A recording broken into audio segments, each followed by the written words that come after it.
बिस्मिल्लाहिर्रहमानिर्रहीम अस्सलाम वालेकुम नाज़रीन, पॉलिटिक्स ऑफ पाकिस्तान में खुश आमदीद। इस्लामाबाद हाई कोर्ट से एक फैसला आया है। सेनेटर फैसल वाडा हुक्मरान जमात के जो सेनेटर हैं उन्होंने दरखास्त एक दायर की थी इस्लामाबाद हाई कोर्ट के अंदर। इलेक्शन कमीशन ऑफ पाकिस्तान ने एक हफ्ता पहले उनको नाअहल करार दिया था, नाअहल कर दिया था 61F के तहत ताहयात नाअहल किया गया था उनको। उन्होंने झूठ बोला था इलेक्शन कमीशन के अंदर। उन्होंने जो कागजात नामजदगी जमा करवाए थे उसके अंदर उन्होंने अपनी शनाख्त छुपाई थी, इस वजह से उनको नाअहल कर दिया गया। उन्होंने इस्लामाबाद हाई कोर्ट के अंदर दरखास्त जमा करवाई। दरखास्त जो जमा करवाने वाले थे, दरखास्त दायर करने वाले थे, वो थे उनके वकील। बतौर वकील जिन्होंने उनका केस लड़ना था वो थे वसीम सज्जाद साहब। वसीम सज्जाद साहब का एक बहुत नाम है इस्लामाबाद के अंदर और बहुत ही अहल वकील समझे जाते हैं, काबिल वकील समझे जाते हैं और उनकी तारीफ भी बहुत ज्यादा की जाती है इस्लामाबाद के अंदर। अच्छा, इनका जो केस है फैसल वाडा साहब का, फैसल वाडा साहब का केस ये था कि जब इन्होंने दरखास्त दी तो उस वक्त से लेकर अब तक जो मीडिया के अंदर खबरें चलवाई गई या चलाई गई किसी भी हवाले से जैसे भी हुआ वो यही था कि फैसल वाडा साहब बेकसूर हैं, उनके साथ ज्यादती हुई थी, वो अदालत के अंदर चले गए हैं, अब उनको इंसाफ मिल जाएगा, अब वो दोबारा अहल कर दिए जाएंगे।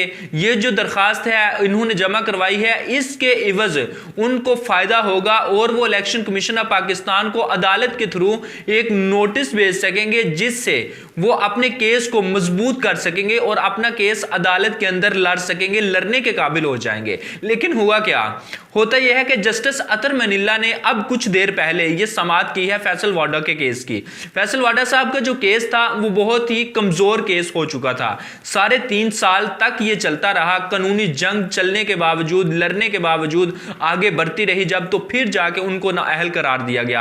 आमिर फारूक साहब के पास ये केस था, बहुत सारी समातें हुई थी, हाई कोर्ट के अंदर भी ये गया था, लेकिन इलेक्शन कमीशन ऑफ पाकिस्तान ने इसलिए उनको नाअहल किया कि उनके साथ झूठ बोला गया, फरार ये किया गया कि मेरे पास अमरीकी शहरियत नहीं है।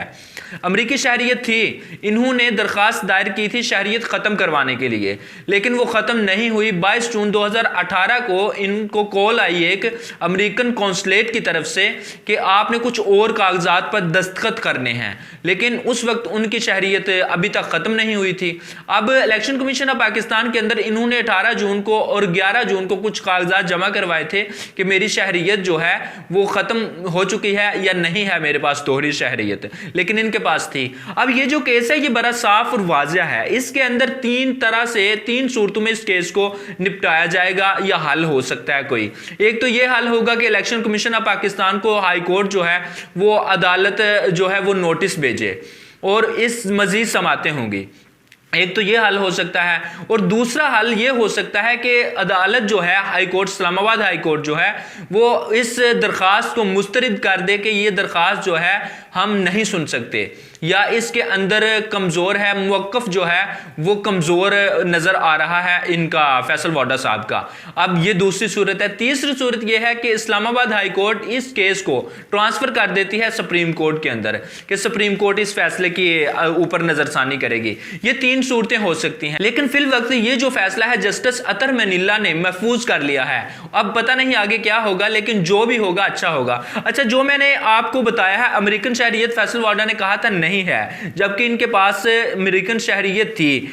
अब ये जो इनकी 3 सूरतें मैं आपको बता रहा हूं, इस हवाले से अगर किसी भी सूरत में ये काम होता है, अगर अदालत ये दरखास्त मुस्तरद करती है या फैसल वाडा साहब नोटिस भिजवाते हैं अदालत के through election commission of Pakistan को, क्योंकि इलेक्शन कमीशन ऑफ पाकिस्तान के जो वकील हैं उन्होंने जो कहा था कि इन्होंने झूठ बोला और इनको इस वजह से नाअहल किया गया, इसके बतौर वकील जो वसीम सज्जाद फैसल वाडा साहब के वकील हैं उन्होंने कहा है कि कानूनी तौर पर इलेक्शन कमीशन ऑफ पाकिस्तान के पास ये इख्तियार नहीं कि वो इसको नाअहल कर सकें, डिस्क्वालीफाइड कर सकें। डिस्क्वालिफिकेशन का जो सर्टिफिकेट है वो अदालत के पास है, अदालत कर सकती है किसी भी इस फैसले पर नजरसानी और उसको डिस्क्वालीफाइड किया जाता है। लेकिन ये इलेक्शन कमीशन ऑफ पाकिस्तान, वैसे भी इलेक्शन कमीशन ऑफ पाकिस्तान के पास वो इख्तियार नहीं जो इस्लामाबाद हाई कोर्ट या सुप्रीम कोर्ट के पास है, किसी भी अदालत के पास होते हैं।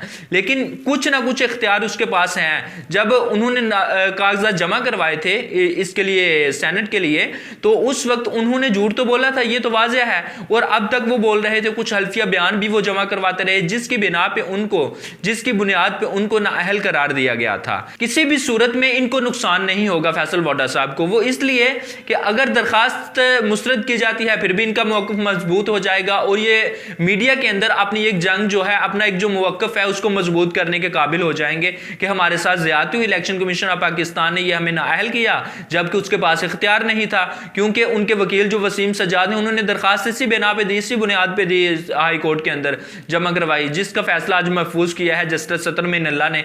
तो इस वजह से किसी भी तरह से अगर तो नोटिस भेजे जाते हैं, मजीद समातें होती हैं, तो फिर 1.5-2 साल, 3.5 साल और गुजर जाएंगे फैसल वाडा के इस केस को, आगे इलेक्शन आ जाएंगे, वैसे केस खत्म हो जाएगा, या आगे फिर इनको अहल करार दे दिया जाएगा। अगर मजीद समातें होती हैं, इलेक्शन कमीशन ऑफ पाकिस्तान को नोटिस भेजे जाते हैं कुछ इस तरह से, तो फिर भी हुक्मरान जमात जो है उसको फायदा होगा, फैसल वाडा साहब को फायदा होगा इस तरह से। अब अगर तो ये सुप्रीम कोर्ट में जाता है फिर भी इनका टाइम गुजर जाएगा, फिर भी इनका मौक़िफ़ और केस मजबूत हो जाएगा फैसल वाडा साहब का, इसलिए किसी भी सूरत में इनको नुकसान नहीं होने वाला फैसल वाडा को। और जो मीडिया के अंदर खबरें चलवाई जा रही थी, कुछ खबरें झूठी हैं, कुछ सच्ची हैं। अभी जो केस थोड़ी देर पहले समात हुई है ये फैसल वाडा केस की, उस हवाले से ये मजीद नई अपडेट थी, अभी कुछ देर पहले का जो समात हुई वो मैंने आपके सामने रख दी है। अच्छा, दूसरी खबर की तरफ चलते हैं। दूसरी खबर बात करते हैं कि बीबीसी न्यूज़ ने रात को एक ट्वीट किया, बीबीसी उर्दू ने, कि लंदन की अदालत से अल्ताफ हुसैन को बरी कर दिया गया है। दहशतगर्दी के जो मुकदमात थे अल्ताफ हुसैन पर बरतानिया के अंदर, जो बरतानिया की अदालत में उन पर केस चल रहा था, उसके अंदर उसको बरी कर दिया गया है, और उसको कहा गया है उसके मुतल्लिक कि उस पर दहशतगर्दी का कोई भी सबूत नहीं मिला और कुछ भी साबित नहीं किया जा सका, इस वजह से उसको बरी किया जाता है। अभी तक मजीद डिटेल नहीं आई, मुकम्मल डिटेल नहीं आई, लेकिन फिल वक्त उनको बरी कर दिया गया है। अच्छा, ये अल्ताफ हुसैन के मुतल्लिक मैं बताऊं आपको कि अल्ताफ हुसैन 2016 के अंदर गए थे बरतानिया के अंदर, इनको भेजा गया था, भेजा नहीं गया था, ये खुद गए थे, सऊदीया गए, सऊदीया से वहां डायरेक्ट चले गए थे।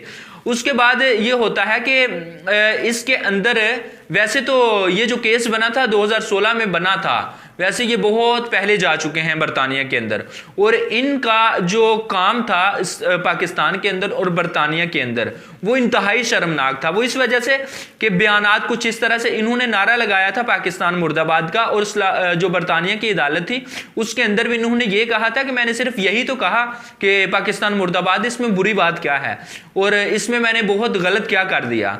तो इससे गलत और क्या करना था, जिस मुल्क के अंदर बंदा रहे उसी को मुर्दाबाद, उसी को कहे, तो इससे गलत और क्या होना था। खैर, ये वाह जमात है पाकिस्तान के अंदर जो स्टूडेंट जमात थी, और स्टूडेंट फेडरेशन के अंदर इसने इतना नाम कमाया कि कराची के अंदर रहते हुए इन्होंने उस वक्त जब ये 1986 का इलेक्शन होता है तो इन्होंने 15 सीटें हासिल की थी।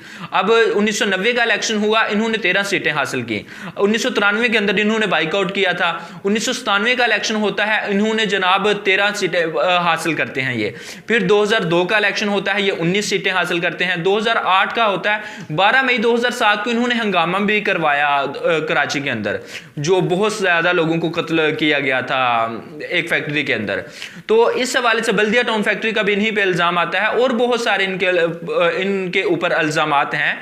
तो इस वजह से कत्लो गारत जितनी भी हुई वो MQM उसके पीछे थी, अल्ताफ हुसैन बराह रास्त। और जो आज हुकूमत के इत्तेहादी फरोग नसीम साहब हैं, उनका ताल्लुक MQM से ही है, और ये बराह रास्त स्क्रीन से लगवा कर ऊपर लगवाते थे सामने स्क्रीन, और लोगों को दिखाते थे कि ये अल्ताफ हुसैन तकरीरें करते थे, वो बताते थे, और वो बताकर जुर्म करते थे। अल्ताफ हुसैन साहब, ARY पे हमला हुआ, जियो पे हमला हुआ, इस तरह चैनल्स पे हमला किया गया, और बुनियाद ये बनाई गई कि वो हमारे मौक़िफ़ को सामने नहीं रखते, MQM के मौक़िफ़ को। अच्छा, मामला क्या हुआ था, ये MQM मजबूत कहाँ से हुई थी, वो इस तरह से कि ये 18 मार्च 1984 को इन्होंने एक जमात बनाई, मुहाजिर कौमी मूवमेंट। तो मुहाजिर कौमी मूवमेंट जब बनी तो इनको मजबूत जब ये हुई, ये 15 अप्रैल 1985 के अंदर sir Syed girls college Nazimabad के अंदर ये एक बच्ची बुशरा जैदी थी, वो रोड क्रॉस कर रही थी, तो वो रोड क्रॉस करते हुए बस के नीचे आ गई।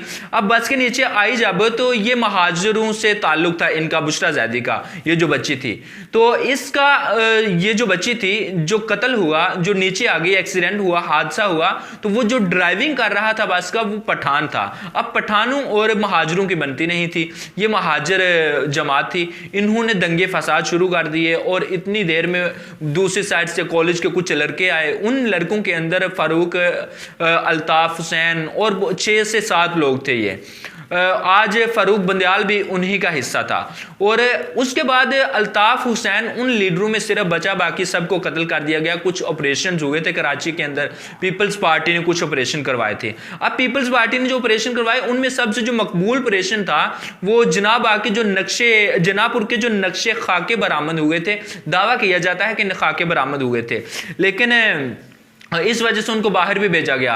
अब जनापुर के जो नक्शे और खाके बरामद हुए थे, उस हवाले से उस वक्त के जो डीजी ISI थे उन्होंने इनकार किया था। उन्होंने कहा था कि कोई भी नक्शे हमें तो नहीं मिले, बरामद नहीं हुए। तो इसलिए ये जो नक्शे थे ये एक अलहदा मुल्क कहा जाता है कि MQM बनाना चाहती थी। इस वजह से ये पाकिस्तान के खिलाफ कुछ इस तरह के नारे भी लगाते थे और कत्लो गारत भी करवाते थे और चाहते थे कि हमारा नाम हो। 1997 के अंदर उन्होंने इतनी ज्यादा सीटें जीती थी और मुत्तहिदा कौमी मूवमेंट जो है वो बहुत मजबूत थी। फिर 2002 में उन्होंने 19 सीटें जीती थी। 2018 के जब इलेक्शन हुए थे तो उस वक्त भी इन्होंने तकरीबन 6 सीटें इनके पास रह गई थी, क्योंकि ये इतनी मजबूत नहीं थी उस टाइम। तो इस वजह से अब 2013 का इलेक्शन हुआ, उस वक्त इनके पास 19 सीटें थी और ये सबसे इनका बेहतरीन वक्त था 2013 के अंदर 2008 तक। ये जो 5-7 साल थे इनका बेहतरीन और मजबूती का वक्त था। वैसे तो ये 15 साल तकरीबन अपने अरूज पे रही है और इनका तोती बोलता था कराची के अंदर, तो बहुत ज्यादा इन पर अरूज था। अच्छा, MQM जो है इसके एक सेनेटर था, रुकने असम्बली था, उसका नाम था सुफियान यूसुफ। उसने उस वक्त जब 1986 के इलेक्शन हो रहे थे तो 1986 के इलेक्शन 1997 के इलेक्शन की बात है। 1997 के इलेक्शन जब हो रहे थे तो उस वक्त उन्होंने 1,84,000 वोट हासिल किए थे। 1,94,000 टोटल वोट थे, 1,84,000 वोट हासिल किए थे टोटल। तो इससे आप अंदाजा कर सकते हैं कि कराची के अंदर इनकी मकबूलियत कितनी थी, यानी कि 96% वोट जो है वो MQM को गया था उस वक्त। इस जो सुफियान यूसुफ है, रुकने असम्बली था MQM का, उसने हासिल किए थे। इसलिए अल्ताफ हुसैन जो बाकी अरकान असम्बली थे उनको तो कर दिया गया था ऑपरेशन के दौरान हलाक। अब तक ये जनाब बरतानिया के अंदर थे और सियासत से इनका जो दरवाजा था सियासत का वो बंद कर दिया गया था पाकिस्तान के अंदर 2016 में मुकम्मल तौर पर। अब इनके खिलाफ जो मुकदमात हैं वो तो चल रहे हैं, लेकिन पाकिस्तान के अंदर भी जो होता है और जो हो रहा है, अब क्या इनको जगह मिलेगी या नहीं मिलेगी?